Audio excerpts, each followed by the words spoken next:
Good evening. Welcome to Tonight with Tim Modise. On the show tonight, we try to achieve consensus between the different labor federations on key economic issues facing the nation, including the proposed minimum wage. Welcome. A couple of days ago, South Africa recognized Workers' Day, and several labor federations held different ceremonies where the idea of minimum wage took center stage. The minimum wage was declared by President Cyril Ramaphosa, who initially wanted it to be implemented by the 1st of May, but it has since been postponed. The minimum wage proposed is 3,500 rands a month to working South Africans. That's the bottom line payment that is being proposed. Now, recently, the newly formed federation, South African Federation of Trade Unions, SAFTU, went on a national strike, and they were agitating for a variety of issues, and they are critical of the economic policies of the government. The other federations, Cosatu, FEDUSA, and NACTU, refused to participate in this national strike. And clearly, the unions are divided on a whole number of economic issues. And the country, though, at the moment has its ongoing economic problems. And these include high unemployment rates, low investment, low growth, high public debt, corruption, growing public expenditure, and so forth. To discuss these issues, I'm joined by the leadership of the federations, Mr. Craven from SAFTU. Welcome, Patrick. And Dennis George of FEDUSA, pleasure to have you with us. And Sizwe Pamla of Cosatu, good evening to you and welcome. Let's start with the current issue of minimum wage.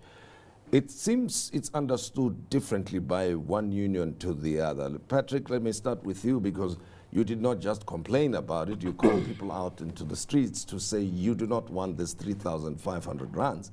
But people would say, you know, it's better than nothing. Those who earn less than 3,500 rands want to see that implemented immediately. In any event, some people earn much higher wages than the 3,500 per month. So what's the problem from your point of view? The problem is that the minimum wage that is being proposed is, we believe, a poverty wage. SAFTU is fully in favor of a national minimum wage, always has been, but it must be a wage on which people can live a decent life. And the fact that, as you yourself said, it's better than nothing is a terrible argument to use. The fact that many employers at the moment pay even less than 20 rand an hour, and by the way, it's not 3,500 unless you work a full week, and a lot of workers don't. And a growing number are likely to be in that position as employers try to get round the law by employing workers for less time. Both Cosatu and President Ramaphosa have actually conceded that 20 rand an hour is not a living wage. Now, you can understand why government and employers might be indifferent to that, because their main concern is to boost business, to increase profits, and to attract investment. But why trade unions could put their signature to a wage which they themselves now admit is not a living wage is completely not understandable. Well, they're here. Let's find out from them. Why would you put your signature on something you disagree with? Well, look, first let's go back to the issue of national minimum wage. What we are talking about here is a minimum wage for the most vulnerable and mostly unorganized section of the workforce. Now, it's fine for us to be militant about the subject. It's fine for us to actually show that we care, and that is what we do every day. But we also have a responsibility to actually provide leadership, be practical, and when we look for solutions, realize that no matter how angry and disappointed we are by the state of the South African labor market, we still have a responsibility to actually be constructive and practical. We have taken years to get to where we are. These 3.5, between 3.5 and 3.9, depending on whether you work 40 or 45-hour week, was firstly a rejection of the 1.8 that was put forward by big business, and 2000 that was put forward by government. Secondly, there were a lot of considerations. Even today, there are still a lot of considerations that have to be factored in, that we have to look at. The nature of the workplace has totally changed. These most vulnerable sectors that we're talking about are competing with automation, are competing with mechanization, meaning there is a conversation that we need to have about wages. At the same time, there's a conversation that we also need to have about employment creation. Yeah, well, I'll raise some of the issues as we go along. Let me bring in Dennis George here to get FEDUSA's response to the stance adopted by SAFTU on this minimum wage. Yeah, look, let me take you into NetLag. We actually reached a deadlock between government, business, and labor, because labor wanted, and our demand was 4,500. You know, government was talking about 2,000, and business was talking about 1.8. And the parties could not move to convince anybody. This was a negotiating process that went on for 2 years. Now, during that time, there was a proposal on the table, say, okay, let's appoint a panel of experts. And including in this panel was also the International Labour Organization.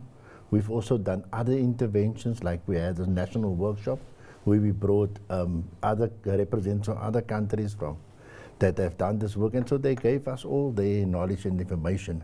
So then at the end of the day, we agreed to let the panel go and look at the data and come back with a report. The report is available online.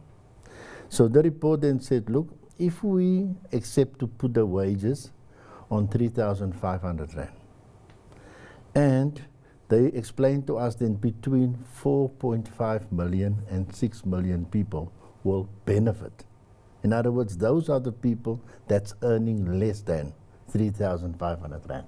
We then took that particular offer and the research report to our members and to our structures, and to consult with them, and then they came back to say to us, look, this is a good beginning. We accept that that is not a living wages, what we originally wanted, and therefore let us proceed with that. And that is why FEDUSA signed that agreement, because we now knew for a fact that we are lifting millions of people out of poverty. Okay, well, there are a whole number of issues. Now we're talking about the minimum wage, that is for people who are employed, right? And majority, the number you mentioned, who are earning less than that amount per month, and it's provided they're employed. There is also a substantial number of South Africans who are without jobs. How are they accommodated in all of these deliberations about minimum wage and so forth? Because, Patrick, we never hear the union say much about the interests of the millions of South Africans who are unemployed. Well, SAFTU has said a lot about this because we think it's at the center of the argument.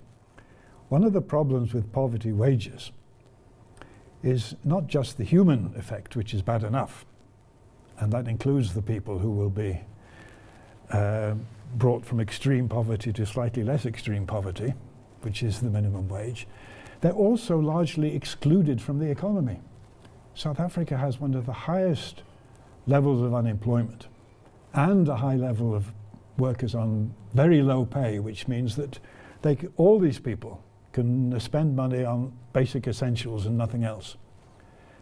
If you have had a living minimum wage, it would immediately have a big boost to the amount of money being spent in shops, because people would no longer just have to buy the basics, they could buy other things. That would then have a positive effect on employment, because people would have to be employed. This was an argument produced years ago by John Maynard Keynes, but it's not just a theory. In Brazil, under former President Lula, he did precisely that. He had a big increase in the minimum wage and increased social grants, and the effect was to give a huge boost to the economy. The economy grew, more jobs were created, and the economy was moving forward. Unfortunately, a lot of that's been reversed by the present government in Brazil, but it did show that it does work. And in South Africa, I think it's even more extreme. There are so many people who are simply excluded from the economy. And the question is that this thing has been going on for a long, long time. We talk about the same statistic of 27% plus, and depending on which figures you go with, in some instances it's 35%. like people permanently excluded from participating meaningfully in the economy. And the unions themselves represent a minority of employed people in the country. So what are we to do then? I mean, the contribution from the unions in fighting and trying to break the back of this high unemployment rate.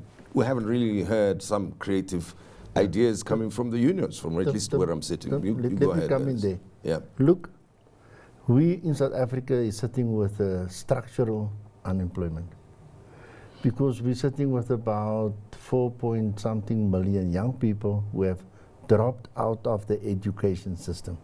Okay? Now those people don't have the skills to enter the market, right? What we have done, and if I say we, I'm talking about the social partners. We met and then we said, look, what can we specially do for these young people? Because remember, for each problem, you need to come up with a specially designed solution. And we said, okay, let's give 1 million young people, and it's under the Yes for Youth work, okay? But we didn't want them to do the same work that people are doing in government, the expanded public works program. We wanted them to work inside a business for 12 months at least, to give them 12 months of on-the-job training. Okay, so they work with somebody else, the companies can send them training. So now we have concluded an agreement that is being implemented now. A young person can go now to the Yes for Youth work. He can load up his information. The companies that wants to create space for them, they can load up the information, it's already live. And what our target is for every year for the next 3 years, to create 350,000 jobs for young people, to give them that opportunity. And companies will stretch. We've pushed them and we said to them, look, if we don't do something for the young people now, you know, this thing is going to become a social crisis. And that is what one of the programs we're doing. The other program is what we call the Township Economies. Now, our townships are exactly the same as it was in 1994. Maybe here and there is more that's been built on the peripherals, but we must go in there and help those township entrepreneurs to expand their business, to make it bigger. Sure. And that is what we must do, and we've already got the money for that too. Well, we will be continuing our discussions in a moment. One of the key questions I want to ask is, why do we have different labor federations in the country? Does this suggest different agendas on the part of the labor force in the country? Patrick Craven from SAFTU, Dennis George from FEDUSA, and Sizwe Pamla of Cosatu are my guests tonight.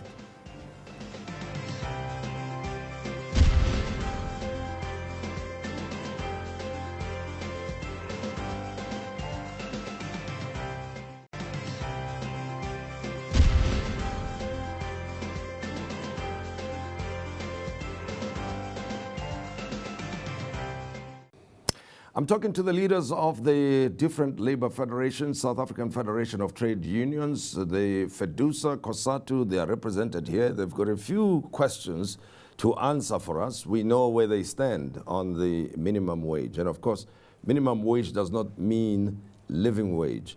I suppose it's hard in the South African context, you know, for labor federations to agitate for whatever worker interest that you may want, because repeatedly we are told, yes, you want this and that for your members, but remember, the country has a high unemployment rate.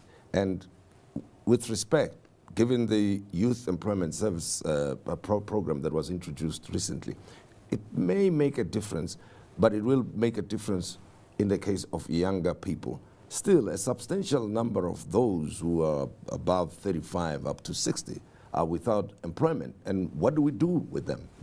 I don't see any program or ideas coming forward to accommodate those people. Sizwe?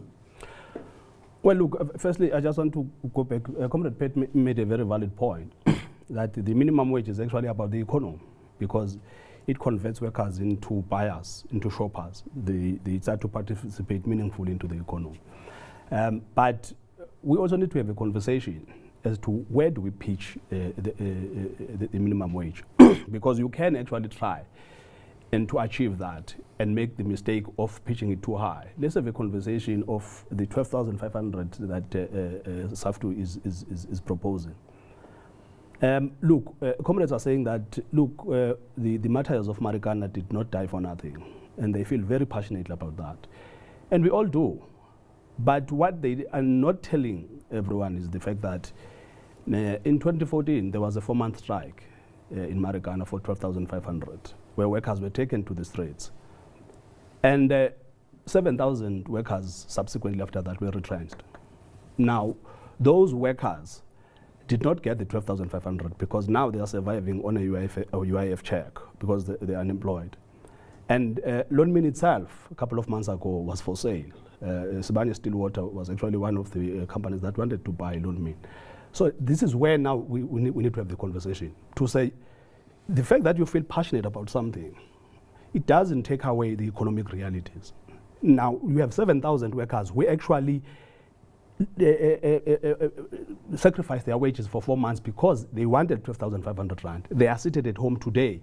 So when you talk about the minimum wage, you can't ignore the other realities. The fact that actually you are likely to lose jobs if you do not keep a proper balance.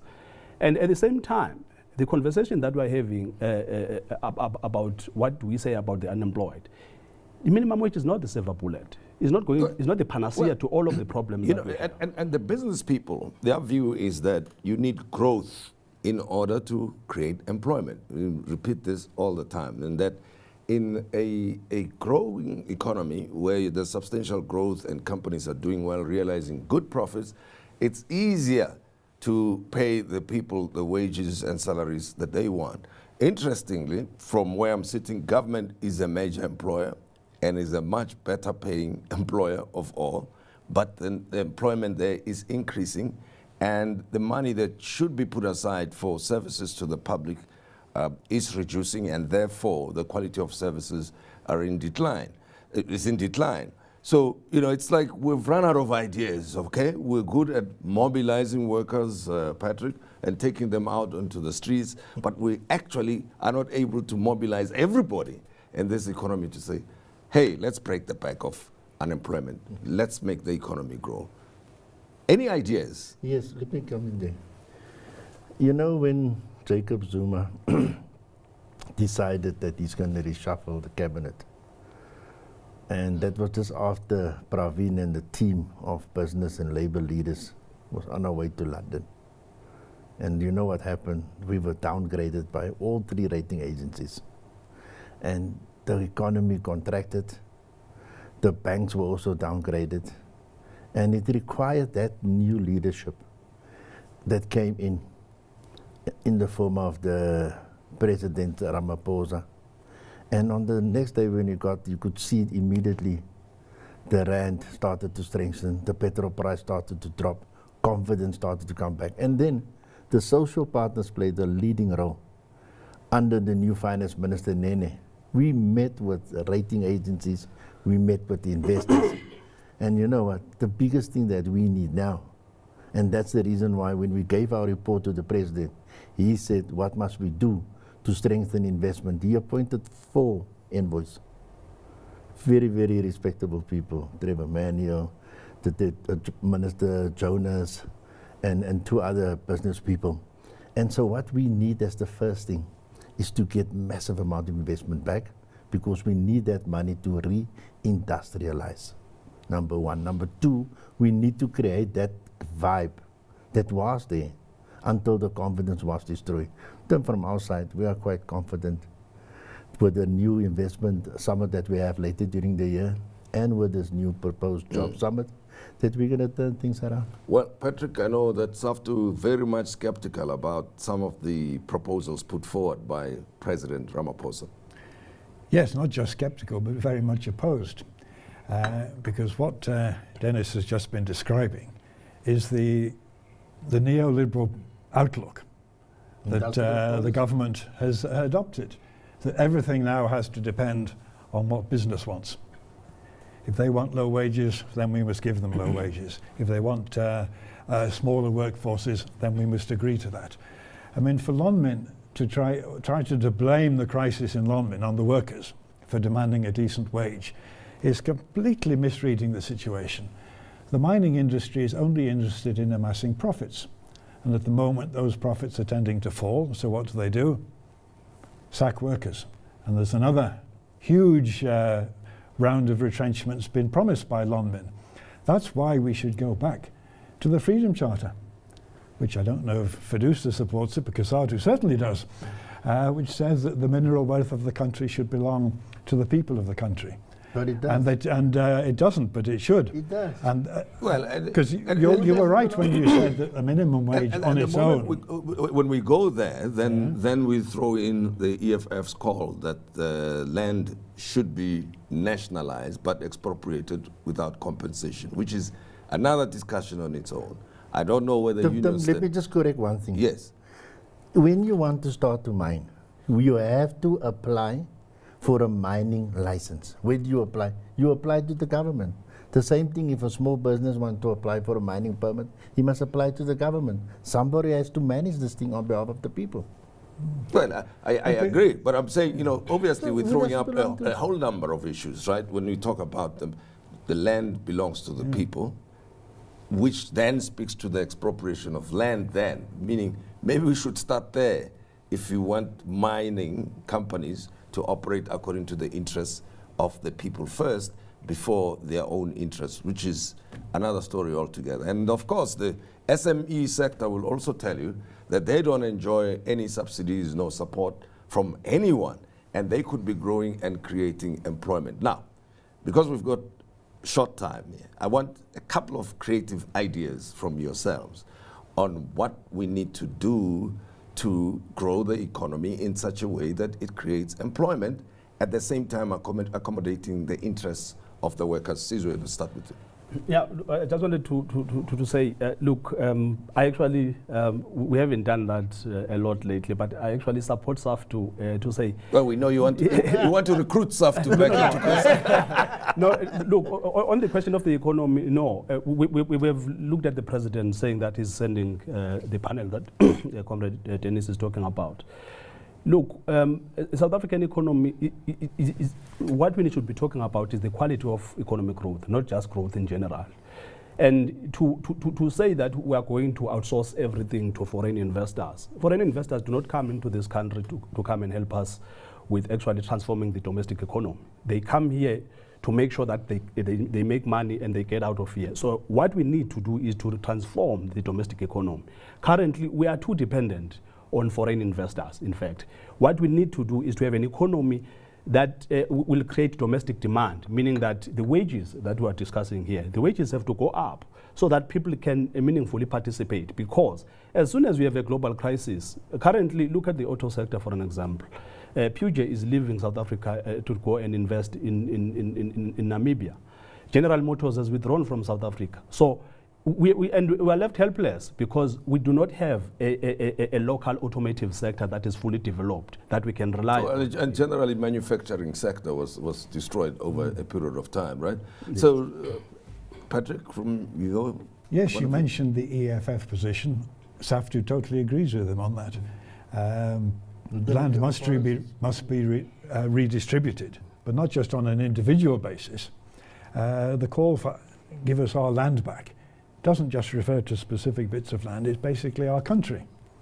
But I would disagree slightly. It isn't just foreign investors who are not solving the problem. The South African ones are no better when it comes to, they're purely concerned with short-term increases in profits, not in the long-term interests of the country as a whole, let alone the workers or the communities where they operate. Well, again, as we're just about to conclude, Dennis George, your contribution, because workers also and ordinary South Africans are looking at the federations and say, but the workers themselves are divided anyway and look only after their members' interests and are not interested in the broader economy of South Africa. Any possibility of yourselves as federations speaking with one voice when it comes to critical matters facing the nation? Yeah, no, we do speak with one voice because inside of NEDLAC, there's different federations but one constituency.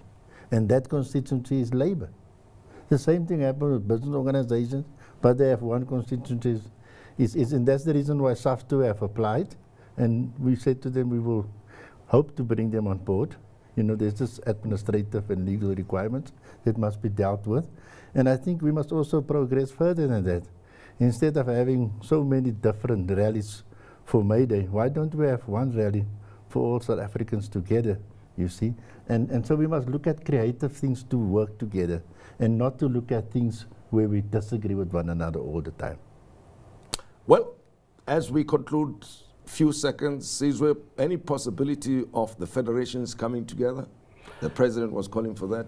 No, look, definitely. Even our disagreements with FEDUSA, maybe we agree over 90% of the issues on the table. And sometimes we differ on tactics. It's the same with SAFTU. There are differences, but what we should be doing is to really harness issues that unite us. Because at the end of the day, like I'm saying, when we are retrenched, employers do not care which T-shirt are you wearing, or which federation are you affiliated to. So when we are being exploited, so we need to move towards that a goal where we try and work together. It's going to take a long time, but we think Patrick, any possibility of that? Board. We certainly want a united movement, but it must be a principled unity, not just cobbling together, particularly amongst the top leadership, a deal which has a facade of unity. It must be a movement from below, of the workers themselves, based on the adoption of policies which are in their interests, and not, as unfortunately other trade union leaderships, not the rank and file I would stress, other trade union leaderships have, in the case of Cosatu, we would say, has sort of given in because of their alliance with the ANC to the wrong policies. In the case of FEDUSA, I'm afraid, they seem to actually agree with the policies of big business. Craven of SAFTU, thank you very much. Sizwe Pamla of Cosatu, thank you very much. Dennis George of FEDUSA, once again, appreciated your time. The topics are many, big. We haven't spoken about inequality, poverty, for instance, in the country. So I'm going to invite you next time. I'm sure you'll make yourselves available. We have to keep the pressure on the unions as well to come to the party and help grow the economy. This is how we come to the end of the show. Very interesting thoughts coming from the representatives here, and I hope you enjoyed and learned something from this discussion. I did. I'm inviting you to be with us again next time. From us, good night to you.